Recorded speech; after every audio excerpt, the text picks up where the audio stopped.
President Muhammadu Buhari says there is no end in sight to the closure of Nigerian borders as he has made discoveries that have huge implications on the Nigerian economy. We dissect that policy and more tonight on the program.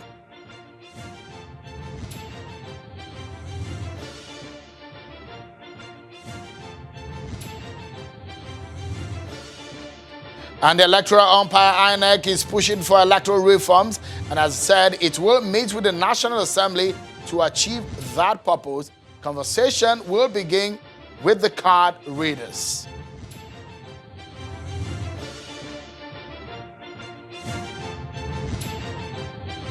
Hello everyone and welcome to the program. This is Politics Today live on Channels Television. I'm sure Kimale at Channels Television's global headquarters in Lagos. Let's begin with perhaps what become a very interesting scenario, not an ugly one to say. The police in Niger State dispersed protesters in Tafa local government area over the cancellation of local government election results. Our correspondent, Emperor Simon, reports that policemen fired tear gas canisters and live ammunition in the process. He says the policemen at the Tafa local government sector shot sporadically into the air to disperse the crowd after the protesters started blocking the Kaduna-Abuja highway. Channels Television's correspondent was also beaten up with sticks and gun butts, while the cameraman was also taken away by the police, but now has been released.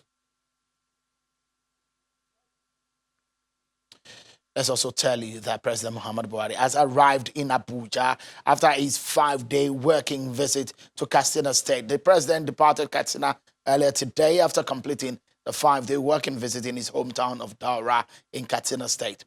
During the 5-day working visit in Daura, the president performed groundbreaking ceremony for the takeoff of the Nigeria's #1 Federal University of Transportation, as well as commissioning of some road projects.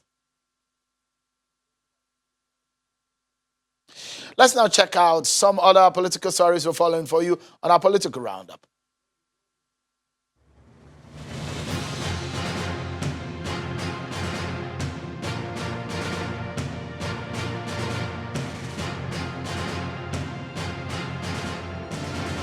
President Muhammadu Buhari has commended the Nigerian army in its ongoing campaign against insurgency in the northeast as well as other operations across the country. The president, who was speaking at the annual Chief of Army Staff Conference in Kaduna, expressed delight that the army has keyed into its administration's vision of transforming the military into a modern fighting force. The Social Democratic Party is presently enmeshed in a leadership tussle as Chief Shupo Shonibare has dragged Professor Tunde Adeniran leadership to court to prevent them from presenting themselves as leaders of the party. In a court action filed at the Federal High Court in Abuja by Chief Shupo, and some 10 others are seeking to obtain relief to prevent Professor Adeniran, Alhaji Shehu Gabam, Mr. Emeka Tuma, and Professor Rufail Alkali and all, they referred to as former members of the PDP, who allegedly joined the party in 2018 among other defendants, from parading themselves as parallel national officers of the party. The plaintiffs claimed that most of the defendants had been suspended from the party pending a recommendation for their expulsion at the next national convention of the party. The plaintiffs are also asking the court to make declarations on the proper interpretation of the party's constitution, claiming that the defendants were never elected, contrary to the party's constitution and electoral act. The matter has been fixed for hearing in January. In line with its tradition, the National Assembly has suspended plenary and adjourned to Wednesday, 4th December, in honor of a member of the House of Representatives, Jafaru Ilyasu, who died on Monday, the 2nd of December. Until his death, he represented Magama Rijal Federal Constituency of Niger State in the House of Representatives under the platform of the All Progressives Congress. A minute of silence and prayers were held for him in both chambers of the National Assembly.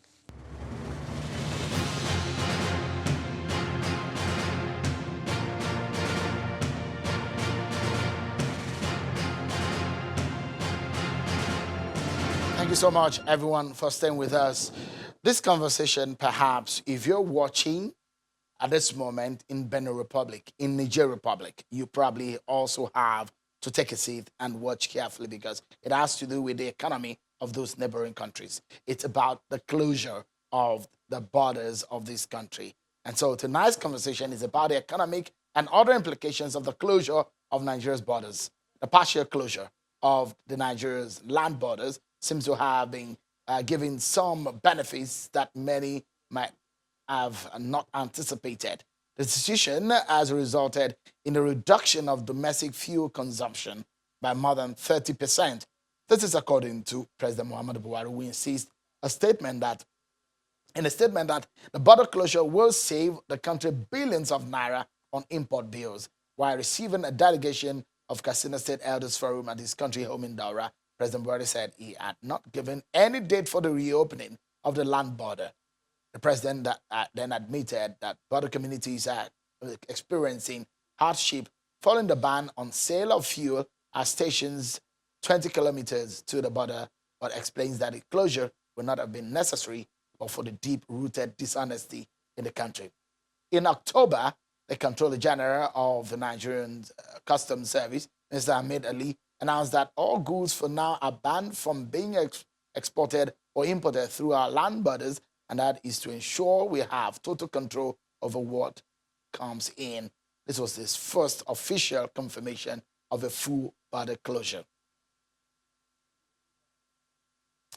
So, for a lot of Nigerians that have been hearing about the issue of the partial border closure or the border closure may not get a sense of what it means. There are several implications: economic implications, security implications. Also, you can put in diplomatic relationship implications into the fray. So tonight we dissected. The president has come and indicated that three major factors that we can draw from the president's speech, statement. First is that our fuel consumption has dropped by 30%. That means something is happening. What about the issues of subsidy? Because there's subsidy on fuel. So if 30% has dropped, that means we will probably have saved some money over subsidy.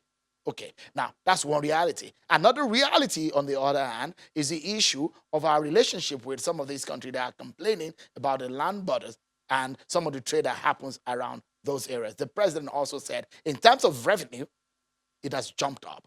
So there is economic implication, and the federal government is saying there is also security implication in all of this. Let's dissect it tonight. I have joining me in my panel tonight from our Abuja studio, Mr. Aliyu Abdullahi, a lawyer and a member of the APC, and also Mr. Kach Ononuju, a member of the PDP and an economist. Let's get the conversation started, shall we? Let me begin with you, Mr. Ononuju. You are an economist of the PDP. Your party had criticized the border closure, but the president has come out that, look, it's more of a gain for the country. If you look at some of the two major reasons the president has given as outcome of the border closure, one is the fact that our revenue has jumped up. Two is the fact that the consumption of fuel has reduced. So we seem to be getting the real figure of our consumption of fuel. Are you rethinking the criticism coming from your party on this ground? Number one, I will tell you, I have argued time and time and time again on this particular station that the smart way to resolve the issue is remove subsidy. This government is not serious. If you take the subsidy out and stop the government's effective distortion of the energy market, in this case, I mean the petroleum products market, that will remove the need for you to say you're closing the border in the case of subsidy. Last year, the World Bank claimed that Nigeria sold net sale of petroleum products 54.5 billion. And what did we do? We imported petroleum product of 54.6 billion. Now, if we are importing everything in and we don't understand, and the World Bank has been advising us, remove the subsidy. I don't think closing the border is a smart way to try to check the subsidy. What that tells you is the government's rhetoric about anti-corruption is fake. If you believe there are government personnel who allow smuggling in or out of product that shouldn't be in or out, sack them. It shows you that President Buhari has failed in his rhetorics about anti-corruption fight. Secondly, if you're not telling me about figures that the government is banding about, this is a government built on lies. What did he say on TSA? He said we're supposed to be saving so much money on the Treasury single account. Yet, President Buhari's government had borrowed $77 billion in 3 years. Far more money than Nigeria ever borrowed in 30 years. And where is the money? There is no expansion in monetary supply. All we hear, the money is being used for recurrent expenditure. There are no capital projects. So that's what the corruption in this government is vast. That's why I will tell Nigerians, don't listen to Buhari's government's rhetorics. Look at the actions. Look at your life. All the stories you've been told about Treasury single accounts. Where is the money? Why are we borrowing $77 billion and now he wants to borrow another $29+ billion so that they can loot? No. President Buhari is totally inefficient in the way he's been running the economy. The economy has been perpetually down, hovering about 1.9 to 2%, and that's what the focus is. Our population is growing at double the rate of the economic growth. That tells you his employment of nepotism as policy in his administration is not helping the country at all. Now, I don't want Nigerians to believe anything this government says. All they need to do is listen to the past. Check the previous things. What they told you, has it been so? No, it's not been so. So what do you now have to trusting their way? Mr. Ananiju, so we can get clarity. Apologies, because I have to get Mr. Abdullahi to come into this. But quickly, if you can, in one sentence, tell me, are you saying that what the president said in terms of the reduction in the consumption of fuel since the border closure is incorrect, and the fact that our revenue has jumped up is incorrect? Is that what you're saying? What I'm telling Nigerians is, if everything this government has said before has turned out to be a lie, there is no need for you to believe them. If truly the issue is corruption at the border, let him sack those who are responsible for the corruption at the border. Closing the border is not an intelligent way to run borders in today's world. It doesn't make sense. Right, let's hear from you. Your party will say, oh, this is a major policy. This decision is fantastic. The president said the implication of what I said and what is happening is justified. Mr. Abdullahi, respond to what Mr. Ananiju has said. Well, thank you, Shewan, for having me. There are a number of issues which Dr. Kaj talked about, but then let's start from the question you actually threw at him. Was it the policy, and the statement credited to the president about the number of gains and benefits that we are witnessing from the border closure? Is it correct? It's totally correct. He doesn't have an alternative statistic to actually counter those statistics that the government came with. There is a 30% reduction in fuel consumption, and that means that we're going to see a reduction in whether we call it subsidy on the recovery, whatever we're paying, we're seeing a reduction in that amount. And that means we're freeing some certain money that we can actually use for capital projects. And then, for example, the revenue that this government is generating now has increased on daily basis from between 5 billion naira to 7 to 8 billion naira. And that is through the information from the Nigerian Customs Service. And that Dr. Kaj Onanuju cannot actually fault. Then again, when we go back to what he said, for example, he talked about that the rhetorics of anti-corruption fight by this administration is just false, but that where was the money the Treasury single account has actually generated. And I dare to challenge Dr. Kaj that the Treasury single account implementation by this government, it's real, it's not lies, and the money was used for a number of things. And unlike what he was saying, that the borrowing of money in the first administration was actually used for recurrent expenditure, I think that is also not true. Where was the level of Second River Ranger Bridge when this administration came in 2015? It was at a drawing stage by the past administration of his Apologies government, to of butt his in. party PDP. So But now there are a lot of people- questions, though. there are There are the pros. Just a moment, please. There are the pros and the cons to this matter on the border closure. There are a lot of people who are drawn disadvantage to the policy, but the president has raised some advantages to it. We look at it, and there's a critical question I'd like you to answer when we come back from this break. We take a breather. Join us again, everyone, when we come back. Thank you so much, everyone, for staying with us. So the borders are closed. The president says that he doesn't know the time to order for the reopening of the borders. Our neighboring countries are complaining. They want it to be reopened. Ghana, Benin Republic, Niger Republic are talking about the transborder trade and the Pan-African trade and some of the agreements that are on the table. But the federal government says, look, we cannot jeopardize the economy and security of Nigeria over some of this relationship.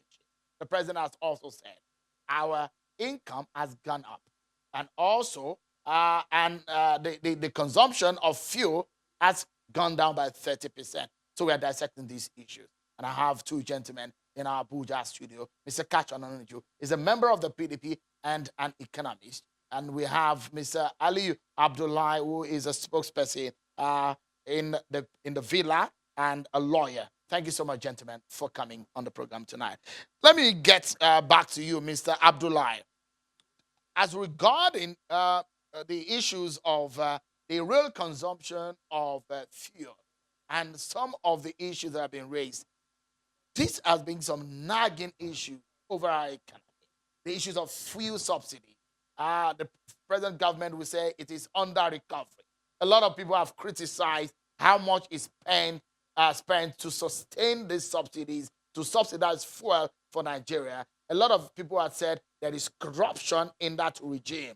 And some of these issues are being raised. A lot of people will ask, why is the government not coming out with the details of some of these issues? If you say the consumption has reduced by 30%, what are the other details of the monies that go into sustaining the fuel consumption? Well, I would have loved to have answered also, continue the answer on the border closure. Like you rightly pointed out also, I think it's simplistic to look at it from the mere point of view that the border closure is actually an attempt to curb smuggling. There is also a broader issue of national security that is being addressed through the border closure. A lot of arms and ammunition that used to come into this country, that we used to see a rising spike in kidnapping, armed robbery, cattle rustling, and so on and so forth, especially from the corridors of the northwestern Nigeria, has now been curbed because of this border closure, and because there used to be the proliferation of light arms and ammunition through those areas. So there are a lot of benefits that we have not even actually addressed, or Dr. Kach has not addressed, like the use of our seaports that has been increased now, significantly for both importers and exporters to use, and creation of jobs. All these are things that are benefits of a many business. It goes beyond fuel consumption reduction or curbing in illegal smuggling. Just yesterday, I was talking to a friend who was in poultry farming, and he told me his business has picked up. Before, Nigeria used to import eggs.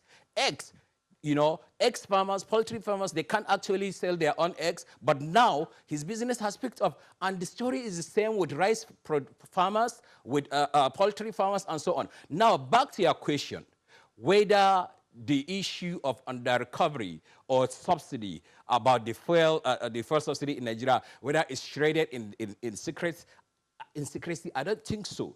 Because the National Assembly, who are the representatives of the people, have brought this issue to the national space, and it has been discussed, and the NNPC and CBN has explained it again and again. The figure is out there for anyone who wants to check. Mr. Abdullah, we'll allow Mr. Ononuju also some minutes to get into the interaction. But quickly, in 30 seconds, a lot of economists and a lot of business people have said that some of the biggest impact of this border closure are some of the informal businesses that operate around those border communities. which most of them are small and medium enterprises. They are being frustrated by this activity. How do you compensate for such? That is true, Sheon. There are some traders, especially in that bracket that you talked about, that are affected. You see, in any major policy, there is always what I call casualties. There is a cost and benefit analysis. But you look at it as a government, what will actually serve for the greater good for the country? Yes, some few people may be affected that, like you rightly pointed out, living around the border community towns, trading within the West African countries.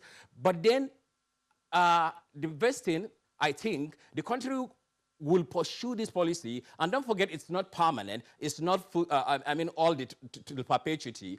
There is a time that this government will open the borders, but then we have to also find a way to reintegrate those Let's get Mr. Onanuju back into the conversation. If you are trading, you can... Sorry, Mr. Abdullah. Let's get Mr. Onanuju to balance off the conversation. Mr. Onanuju, a lot of criticisms have come that the major problem in Nigeria fiscal life and in our economy is a revenue problem. And we have a problem with our revenue. Now the government is saying we're making more money by the border closure. The details of that, we're hoping that it will be reviewed at some point. The issues are also the issues of security.